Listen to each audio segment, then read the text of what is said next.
প্রিয়া, এই নাও জল।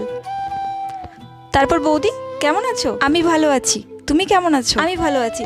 আর রাখি বন্ধনে তুমি তোমার বাপের বাড়ি যাবে না? হ্যাঁ যাবো। না, কোনো দরকার নেই কোথাও যাওয়ার। মা, তুমি কিন্তু এটা ঠিক করছো না। আমি রাখি বন্ধনের 1 সপ্তাহ আগে চলে আসলাম আর তুমি বৌদিকে যেতে দিচ্ছ না। তুই চুপ কর। ও রাখি বন্ধনে যাবে, আবার শুনছি 2 দিন পর নাকি ঘুরতে যাবে দার্জিলিং। এত টাকা কোথায় পাওয়া যাবে? টাকা কি যাই হোক না, তুমি বৌদিকে বাপের বাড়ি যেতে দাও।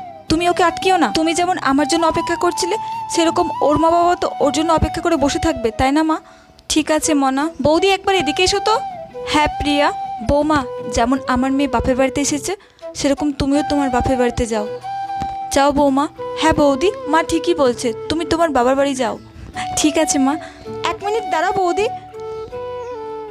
এই টাকাটা নিয়ে যাও, তোমার কিছু কাজে লাগবে। ভাইকে কিছু কিনে দিতে হবে তো। Thank you Priya.